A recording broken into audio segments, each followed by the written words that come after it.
Rajasthan board कक्षा 10वीं हिंदी का जो पेपर साथियों 12 मार्च को आपका होने वाला है।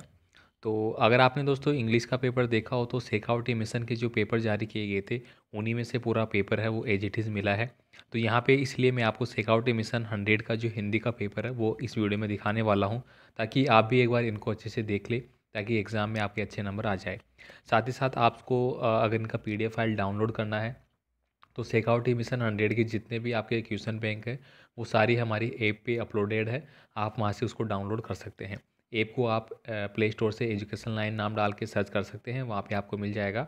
जो लोगो हमारे यूट्यूब का है सेम लोगो वहाँ पे भी मिले आपको मिल जाएगा। और साथ ही साथ नोट सेक्शन जहाँ पे रहेगा वहाँ से आप इसको डाउनलोड कर पाएंगे अपने मोबाइल में। और फटाफट देखिए, आपके पास 2 दिन का समय है, तो इनको अच्छे से ज़रूर देख लेना साथियों। यहाँ पे हम बात करेंगे कि इस पेपर में आपको किस प्रकार के प्रश्न मिलेंगे। यहाँ पे देखिए सेक्शन ए जो आपका दिया जाएगा जिसमें आपके ऑब्जेक्टिव टाइप के प्रश्न मिलेंगे। तो यहाँ पे कुछ आपको व्याकरणिक प्रश्न होंगे ऑब्जेक्टिव टाइप में, और कुछ आपके पाठ्य पुस्तक के रहेंगे। यहाँ पे देखिए कौन सा शब्द इक प्रत्यय से नहीं बना हुआ है। तो यहाँ पे देखिए सामाजिक, वैज्ञानिक, मौलिक और अत्यधिक। तो सामाजिक में भी होता है, वैज्ञानिक में भी होता है, अत्यधिक में भी होता है, लेकिन मौलिक में नहीं होता है। निजवाचक सर्वनाम का उदाहरण है। निजवाचक मतलब जो स्वयं के बारे में कह रहा हो, जो अपने आप की बड़ाई करता हो, तो मैं अपना काम स्वयं कर लूँगा, तो ये निजवाचक कहलाएगा। ऐसे ही आपको इनको करना है। यहाँ पे देखिए अगला है कली का जो स्वपन है वो कैसा था। तो ये आपने पढ़ रखा है। स्मृति पाठ्य से क्या आशय है। रामचरितमानस में प्रयुक्त मुख्य छंद कौन सा है। फसल कविता में किनको संदेश देती है। आंसू लहर झरना किसकी रचना है। बच्चे का स्पर्श पाकर पाषाण भी क्या बन जाता है। इसके बाद देखिए यहाँ पे अगला है बाल गोविंद भगत कौन सा वाद्य यंत्र है वो बजाते थे। एक कहानी ये भी आत्मकथा है, वो किसके द्वारा लिखी गई है। हिंदुस्तान का स्विट्जरलैंड कौन सा है, ये आप सभी जानते हैं, जयपुर को बोलते हैं, ठीक है। इसके बाद देखिए मैं विज्ञान का विद्यार्थी हूँ, विद्यार्थी शब्द का सही संधि विच्छेद क्या होगा। तो विद्या प्लस अर्थी हो जाएगा यहाँ पे ऑप्शन नंबर बी वाला, ठीक है। विद्या धन अर्थी, ठीक है। आगे देखिए यहाँ पे अर्थी होगा भाई, आर्थी नहीं होगा, विद्याधन अर्थी मतलब ओ ए होगा, सेकंड नहीं होगा। अब रिक्त स्थान वाले कुछ प्रश्न आपसे पूछे जाएंगे जो आपको करना होगा।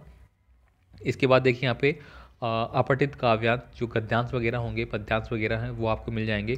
साथ ही साथ साथियों कक्षा 10वीं की जो पिछले सात जो छात्रों की परीक्षाएं लगी थी जो मेरिट में आए थे, उनकी कॉपी भी अगर आप डाउनलोड करके देखना चाहते हैं कि हम 10th के एग्ज़ाम में किस प्रकार से 80 में से 80 नंबर है वो ला सकते हैं, हमें कैसे लिखना होगा, हमें ये देखना होगा कि पिछले बोर्ड के जो छात्र थे उन्होंने कैसा लिखा ताकि उनको मेरिट में आए वो, और उनकी 80 में से 80% बनी, तो हम भी कैसे ला सकते हैं। इसके लिए आप प्रीवियस ईयर छात्रों की जो मेरिट कॉपियाँ हैं वो भी डाउनलोड कर सकते हैं। वो भी आपको ऐप में नोट सेक्शन में मिल जाएगी। तो देर नहीं करिए, फटाफट आप डाउनलोड करिए ऐप को और वहाँ से आप देख लेना। साथ ही साथ आपको हिंदी के सभी टेस्ट है वो भी अवेलेबल करा दिए गए हैं ऐप पे, जहाँ से आप सभी ऑब्जेक्टिव टाइप के प्रश्न हैं वो टेस्ट देके तैयार कर सकते हैं। इसके बाद देखिए यहाँ पे निम्नलिखित आपको अपठित गद्यांश दिया जाएगा, तो यहाँ पे ये देख सकते हैं। इसके बाद देखिए जो खंड ब रहेगा उसमें आपके पाठ्य पुस्तक के प्रश्न आपसे पूछे जाएंगे। यहाँ पे देखिए पहला है बाल गोविंद भगत के बारे में है। घर की गिरती अर्थव्यवस्था को पिताजी के व्यक्तित्व पर क्या प्रभाव था। फसल कविता द्वारा कवि ने मानव श्रव के महत्व को प्रतिपादित किया है। उद्वत के व्यवहार की तुलना किससे की गई है। आपके विचार से भोलेनाथ अपने साथियों को देकर खिसकना क्यों भूल जाता है। जापान में अज्ञे ने एक जले हुए पत्थर पर एक उजली छाया देखकर क्या सोचा था। अकल पर पत्थर पड़ना मुहावरे का अर्थ आपको बताना होगा।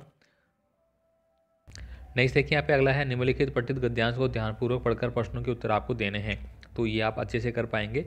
इसके बाद देखिए यहाँ पे अगला जो है अथवा हमें एक और दिया जाएगा, ये भी आप कर पाएंगे। इसके बाद देखिए फिर आपका पठित जो पद्यांश है वो एक मिलेगा जो कि 4 नंबर का आपका रहेगा, तो ये आप देख सकते हैं। इसके अलावा दोस्तों ये डाउनलोड जरूर कर ले आप, 100% छोटे के साथ कह रहा हूँ, इन्हीं में से आपका पेपर बनने वाला है, तो एक बार ज़रूर देख ले एग्ज़ाम से पहले, ताकि आपका एग्ज़ाम में कोई दिक्कत नहीं होगी। अब देखिए फिर से आपके पाठ्य पुस्तक के प्रश्न आएंगे। कैप्टन चश्मे वाले का व्यक्तित्व हालदार साहब की सोच में किस प्रकार से भिन्न था। मनु ने अपनी माँ को व्यक्तित्वहीन क्यों कहा है। यह तंदुरुस्त मुस्कान कविता में कवि के मानव जीवन के लिए किस सत्य को प्रकट किया है। उत्साह कविता का केंद्र भाव क्या है। तुलसीदास का कर्तृत्व एवं व्यक्तित्व के विषय में आपको लिखना होगा। यशपाल का जीवन परिचय एक कर्तृत्व आपको लिखना है। लेखक ने अपने आप को विस्फोट का भोक्ता कब और किस तरह महसूस किया। माता के अंचल पाठ के आधार पर लेखक के पिता की दिनचर्या में हमें क्या प्रेरणा मिलती है। उसके बाद देखिए यहाँ पे कुछ पॉइंट आपको दिए जाएंगे, जिनमें से किसी एक पॉइंट पे आपको निबंध की रचना करनी होगी, जो कि 300 शब्दों में आपको करनी है। पर्यावरण संरक्षण, मेरा प्रिय कवि, आत्मनिर्भर भारत और चुनाव का एक दृश्य। इसके बाद देखिए यहाँ पे 19 नंबर का प्रश्न है, स्वयं को मनोहरपुर निवासी रविंद्र मानते हुए अपने बड़े भाई वेदांत को नीट परीक्षा में सफल होने पर बधाई पत्र आपको लिखना है। तो जो बधाई पत्र वाले जो ज़्यादा लेटर है वो अग्रतर पूछे जा रहे हैं इस बार, तो आप बधाई वाले जरूर देखें भाई। विद्यालय में एक हल प्रतियोगिता आयोजित की जाने वाली है, अनुमति देने हेतु प्रधानाध्यापक से अनुरोध करना है आपको।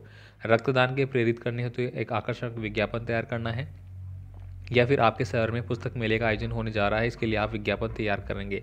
तो दोस्तों यहाँ पे ये सेकंड नंबर का जो पेपर था वो मैंने आपको बता दिया है पूरा का पूरा। एक बार ज़रूर इसको अपनी नज़रों से निकाल लेना, क्योंकि आपकी तैयारी तो वैसे भी मोस्टली आपने कर ही ली है, ठीक है, आप रिविज़न कर रहे हैं, तो इनका भी आप एक बार ज़रूर कर लेना। पेपर आपको सभी वहाँ पर मिल जाएंगे PDF फाइल में, तो आप डाउनलोड कर लेना ऐप से। मिलते हैं अगले वीडियो में, धन्यवाद।